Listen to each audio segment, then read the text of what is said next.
आज हम चंड अशोक से आगे बढ़कर एक देवनामपीय पियदसी सम्राट अशोक की चर्चा करेंगे, जिसने धम्म का प्रचार न केवल भारत में बल्कि पूरे भारतीय उपमहाद्वीप में किया और पूरे विश्व में शांति का प्रचार किया। तो चलिए आगे बढ़ते हैं।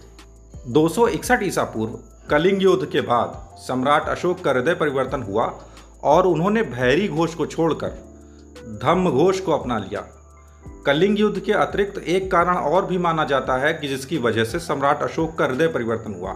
वह था अशोक का भतीजा निग्रोध। कहते हैं कि निग्रोध की मन की शांति को देखकर अशोक का मन भी बौद्ध धर्म की ओर आकर्षित हुआ।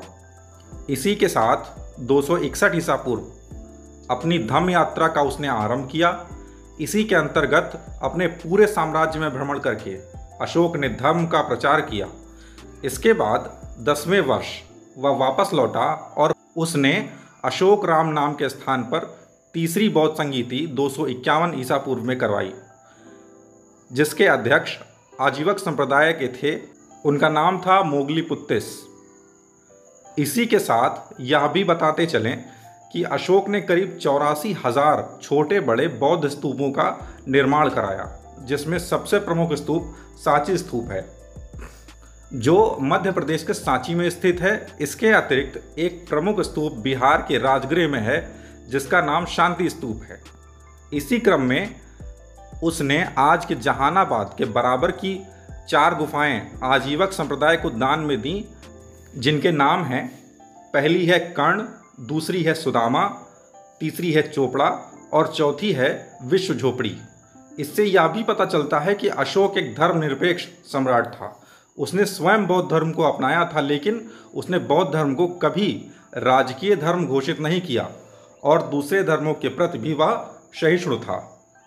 उसने धर्म प्रचार के लिए बहुत सारे अभिलेखों को भी लिखवाया, जिसके अंतर्गत उसने शिलालेख, स्तंभलेख, गुफालेख और भित्तिलेख लिखवाकर धम्म का प्रचार किया। इसके अलावा वह बौद्ध भिक्षु को दान भी दिया करता था, जिसमें यह भी कहा जाना चाहिए कि अशोक के समय 3 प्रकार की मुद्राओं का चलन था। सोने के सिक्के, जिन्हें स्वर्ण कहा जाता था, चांदी के सिक्के, जिन्हें कारशापण कहा जाता था, और तांबे के सिक्के, जिन्हें कांकड़ी कहा जाता था। अब हम चर्चा शुरू करते हैं अशोक के द्वारा लिखवाए गए अभिलेखों की। इस क्रम में यह भी जान लेना चाहिए कि प्रमुखतः 4 लिपियों में अपने अभिलेख लिखवाए उसने, जिसमें सबसे अधिक अभिलेख उसने ब्राह्मी लिपि में लिखवाए हैं। इसके अलावा 3 और जिसमें अशोक के अभिलेख मिलते हैं, खरोष्ठी, आर्माइक और ग्रीक। अशोक के अभिलेखों की खोज सर्वप्रथम पेंथेलर ने की, लेकिन वह उसे पढ़ने में असमर्थ रहा। अशोक के अभिलेखों को पढ़ने का श्रेय जेम्स प्रिंसेप को जाता है, परंतु इसे पढ़ने पर भी यह समस्या आ रही थी कि लिखवाने वाले व्यक्ति का नाम स्पष्ट नहीं हो पा रहा था। क्या कारण था इसका?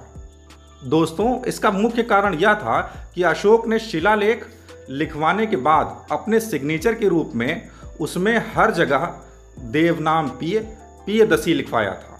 खोज जब आगे बढ़ी तो मध्य प्रदेश के गुर्जर और कर्नाटक के मास्की तथा आंध्र प्रदेश के नेट्टूर और उदयगोलन में अपने सिग्नेचर को बड़ा करते हुए देवनाम पियदसी के आगे अशोक शब्द को जोड़ा, परंतु यह अब भी स्पष्ट नहीं हो पा रहा था कि यह सम्राट अशोक ही है। तब खोज करते हुए राजस्थान में भबरू अभिलेख में उसने अपना पूरा नाम लिखा, यानी देवनामपीय पियदसी सम्राट अशोक। इसमें इनके द्वारा लिखे गए 14 शिलालेख प्रमुख हैं, जिन्हें हम चतुर्दश अभिलेख भी कहते हैं। पहले में चर्चा है अहिंसा व पशु हत्या पर निषेध की, तथा दूसरे पर चर्चा है पशुओं की चिकित्सा के विषय में, तथा शिलालेख में दक्षिण भारत के 2 राज्य चेरा और पांड्यन की भी चर्चा मिलती है।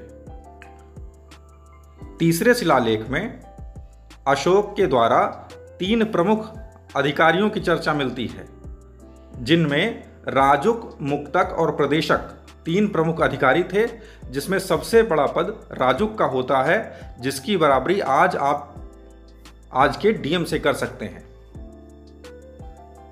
चौथा शिलालेख भैरी घोष को छोड़कर धम्म घोष की ओर जाने के विषय में है और 5वें शिलालेख में वर्णन धम्म महामात्र एक मंत्री पद है, जिसमें यह मंत्री राज्य भर में इसकी खबर रखता है कि धम्म के रास्ते पर लोग चल रहे हैं या नहीं। और 6ठे शिलालेख में इस बात की घोषणा है कि जन कल्याण के लिए कोई कभी किसी भी समय अशोक से मिल सकता है। 7वें शिलालेख में आपसी धार्मिक समन्वय की चर्चा है। 8वें शिलालेख में धम्म के प्रचार के लिए धम्म की यात्रा पर चर्चा है। 9वें में छोटे मोटे त्योहारों को मनाने पर प्रतिबंध की चर्चा है और 10वें में शिलालेख में धम्म के महत्व पर चर्चा है। अब बात कर लेते हैं 11वें शिलालेख की। इसमें अशोक ने घोषणा की है कि उसके अधिकारी ब्राह्मणों की इज्जत करेंगे तथा उनका निरादर नहीं करेंगे। 12वें अभिलेख में उसने स्त्री महामात्र की चर्चा की है। इसमें स्त्री के अधिकारों की रक्षा और उनके विकास पर चर्चा की गई है। इसकी तुलना आज के महिला आयोग से कर सकते हैं।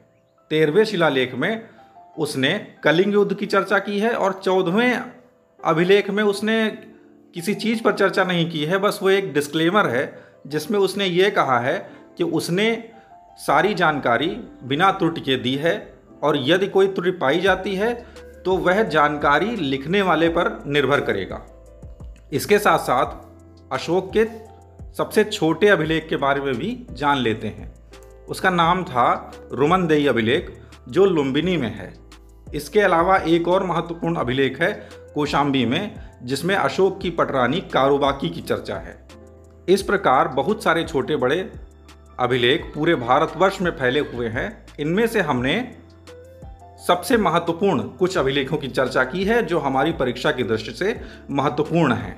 साथ साथ यह भी जान लीजिए कि सम्राट अशोक की 5 पत्नियां थीं, जिसमें उनके 5 बच्चे थे, 3 लड़के और 2 लड़कियां।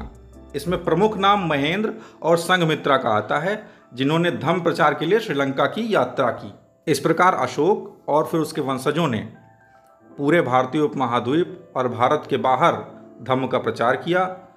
और यही नहीं, उसने लगभग पूरे भारतीय उपमहाद्वीप पर 36 वर्ष शासन किया, जिसमें से 28 वर्ष तो ऐसे थे कि जिसमें उसने कभी तलवार नहीं उठाई। निश्चित ही सम्राट अशोक दुनिया के इकलौते ऐसे सम्राट हुए होंगे जिन्होंने बिना तलवार उठाए 28 वर्ष तक उस समय के दुनिया के सबसे बड़े साम्राज्य को चलाया और साथ साथ पूरी दुनिया में मानवता का प्रचार किया।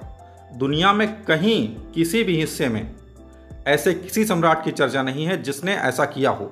उनकी मृत्यु के बाद उनका बेटा कुणाल सम्राट अशोक की जगह उनका उत्तराधिकारी बना।